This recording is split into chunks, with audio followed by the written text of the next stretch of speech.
Each year in the United States, thousands of major crimes go unsolved. When the case has gone cold and police have nowhere to turn, they seek assistance from the public. This is a program dedicated to solving these cases. This is Crime Stoppers Case Files. Good evening, and thank you for joining us for another Northeast Ohio edition of Crime Stoppers Case Files. I'm Bob Frantz. There are over 1,400 Crime Stoppers organizations operating around the world. These organizations empower citizens like you to become directly and anonymously involved in fighting crime in our communities. We see the positive impact of this every day in Northeast Ohio as Crime Stoppers has become an important law enforcement tool, a proactive approach to removing dangerous criminals from the streets and making them safer for everyone. Each week on this television program, we'll share facts with you from unsolved cases.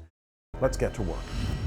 On Thanksgiving Day 2009, Moussa Salti was working at his Little Eagle Market on East 93rd Street when several thieves entered the store, one with a gun. When it was all over, Moussa lay dying on the floor. Here's the story of one of Cleveland's most tragic unsolved homicides. My brother had 4 kids. He was a family man. His family came first. His job came second. He would help anybody. He was a very generous guy. He was pure. He was very pure. He was open-hearted. He wanted to help everybody. Everybody he knew he helped. He loaned people money. He gave them credit. All you had to do was ask and my brother would give it to you. Mr. Salti was a very caring person. He helped people in the neighborhood. Everyone liked him. We heard nothing bad about this man. Upon speaking with one female while we were on the scene, she stated that someone in her family had passed and Mr. Salti donated money to cover the funeral for their loved one. And I thought that was very admirable. He was such a good man. He was such a good, you can go to him, you can go visit him. And he would always tell me, "Are you sure you don't need nothing? Are you sure you're okay? Everything's fine?" I was like, every time he asked me, I was like, "Yeah, I'm fine, Uncle, don't worry." He goes, is your job okay? I was like, "Yeah, everything's good, no worries about me, The same day, a young customer, she told my brother she was just having a bad Thanksgiving. He went in his pocket and gave her $100 just to help her out, just to make people feel good. The strength that he had in his life, because he was so pure, he made everybody feel secure because he was around. Everybody felt safe. That was the beauty, the most beautiful part about my uncle.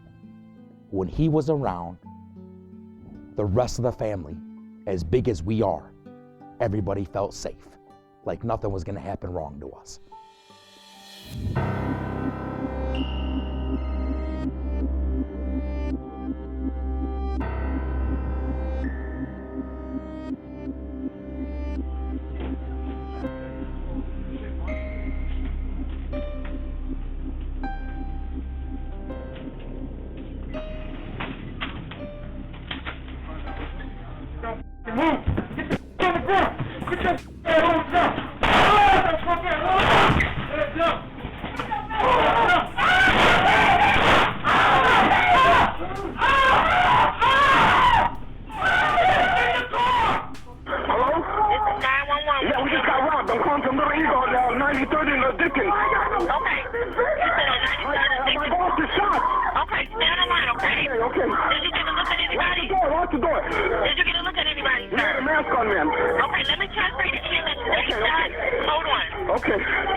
I was watching the game, and Moussa was reading the newspaper. His initial thing was, when he looked up and he seen the gun, he attacked. He tried to protect all of us in the store. That's the type of person Moussa is. I was supposed to call my brother about 3:30, 3 minutes before the shooting happened. And I never got a chance to call him. About 3:47, I get a call from my wife crying, saying to call your brother's store, something happened. I got the call around 4:05 from my younger brother, because he went to the scene, and he said that they killed him. I was like, "What do you mean they killed him?" He was like, they killed him. On November 26, 2009, which was Thanksgiving Day, about 3:30 p.m. at the location of 3111 East 93rd Street, which is 93rd and Dickens Avenue, there's a deli called Little Eagle Supermarket. From the store surveillance video, we show these three males running around the building and entering the store, and also after the shooting occurred, exiting the store. All three males are dressed in dark clothing with ski masks on. The male with the gun approached our victim, Moussa Salti, with the gun stuck in his face, and there was a struggle. Shots rang out, and our victim fell to the floor. The three males then escaped from the store. If you see the surveillance, as much as I watched it over and over again, when the gun was put to my brother's chest, they didn't give him a chance.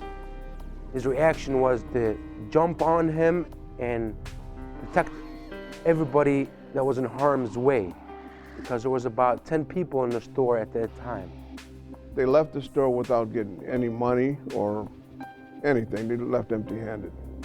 I got in my car, went to Metro. I got word that he went to Metro, and it was a scene that I hope that a family never, ever, ever has to go through in their life. Our victim was shot 3 times. He died there a short time later, a gunshot wound to the chest. When they pulled that trigger, a thunder went across our family because it rippled so hard, we don't even know how to live our lives anymore.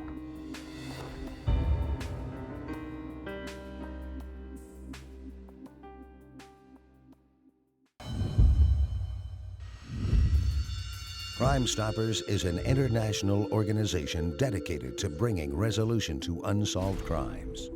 Members of the public work with police to make the world a safer place. Since 1975, thousands of Crime Stoppers organizations worldwide have helped make over 1 million arrests. Crime Stoppers acts as your advocate, keeping you anonymous and ensuring that your information gets to the right law enforcement agency. I mean, I love him more than I love my own brothers, you know? Store partner Gus Malky witnessed his friend's murder on Thanksgiving, and so did the store's surveillance cameras. These 3 men wearing hockey masks rushed into the store, apparently to rob it. Malky says the store has 8 surveillance cameras, and one of the cameras inside the store recorded the struggle and shooting, which took less than 12 seconds.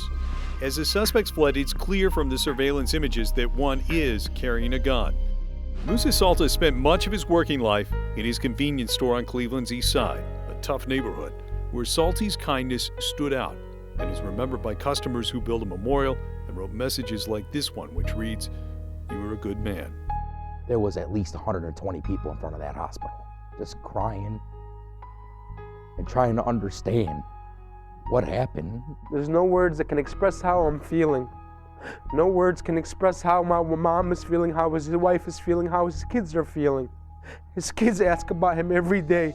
They want to go see their dad. You can't replace somebody. You can't replace somebody. I don't know how they call themselves people that did this kind of crime, because they took a gem. I'm talking about, if you look at a diamond, how clean it is. They took the purest thing in our family. His life was cut too short. He's only 34 years old. He had a lot of dreams. He wanted to build a shopping center, and he wanted to donate one of the stores for the community. He never got a chance to follow his dream. He never got a chance to see his kids grow up. We've had several leads that we've been following up on, but we really need somebody to come forward from the public that's willing to let us know what really happened that day and let us know who these males are. We want everybody to look at their build, look at their clothing, see if anything looks familiar to you, and give us a call, please. I'm Detective Michael Smith. My partner is Detective Wally Everett.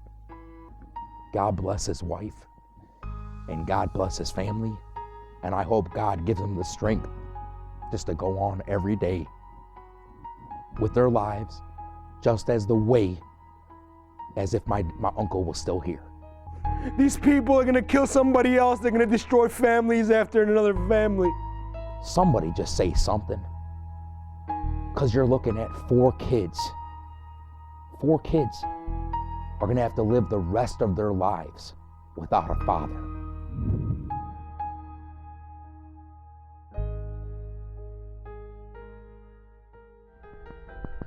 Right now, 2 years later, we still don't have justice.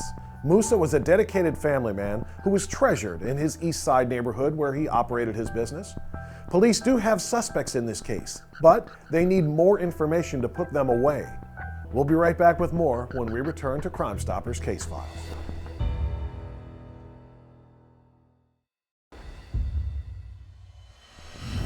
August 31st, 2010 was Lamar Lewis's 35th birthday. It was also, tragically, his last day alive. He was shot and killed by someone riding in the car he was in. It happened on Park Avenue on Cleveland's southeast side. Here's the story. I can't really explain him as a baby because he was just a normal, typical get in trouble baby, do little things. He was fun. He was fat, chubby, nice, not a crybaby. He grew up real nice. He went to school, the average typical young man. He liked the basketball, loves football. Lamar and I met December of 2000. From there on, we had a on and off relationship for 10 years until he passed away. We were to be married May 14th this year. I have 2 kids. My daughter is 10. She's been around him since she's been born. I met him when I was pregnant with her, and my son is 5. Lamar meant a lot to both of my kids. He was real cool. Like, he'd tell me what I needed to know. He'd tell me something he didn't heard about me that I never knew he knew. Like, and we couldn't talk about no boys. He ain't like it to my boys. He said we was too young for boys. He nice, he playful, he's just nice. He did a lot of things for you, no matter what you asked, he did. I mean, everybody loved him. He was a good person, very good person. My kids could go to him about anything.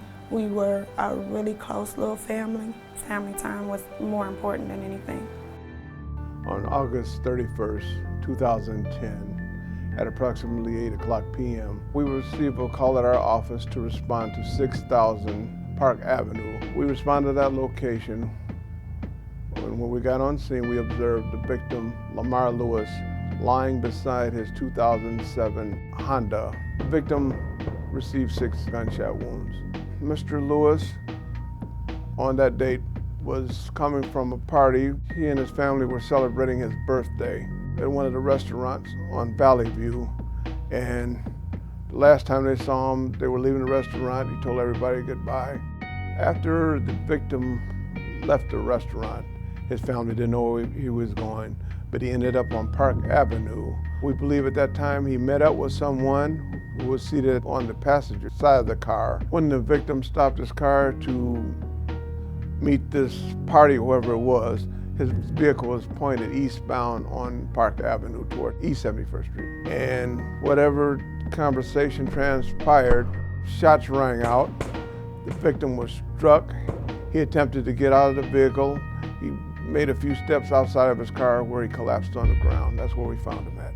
The victim died and was pronounced on the scene. He was transported to the coroner's office. We believe that whoever was in the car that shot him also robbed him because there was no evidence of any cash found on this person or near the vehicle. The day Lamar passed away was his birthday. We were having a little celebration at the bar my family owns. He had called everybody up to celebrate his birthday. He was supposed to come back to the house, and I talked to him on the phone, tell him, happy birthday. The kids was wishing him happy birthday.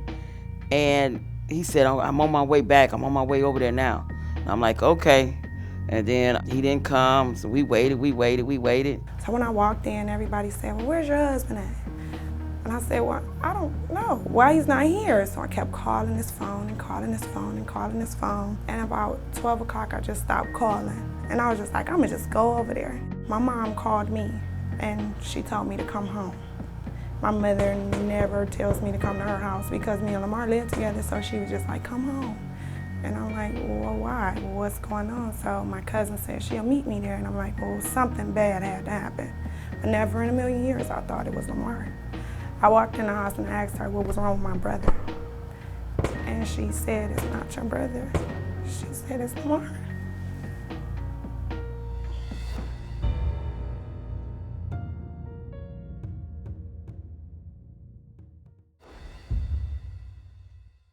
On August 31st, 2010, 35-year-old Lamar Lewis was killed in his car on Park Avenue.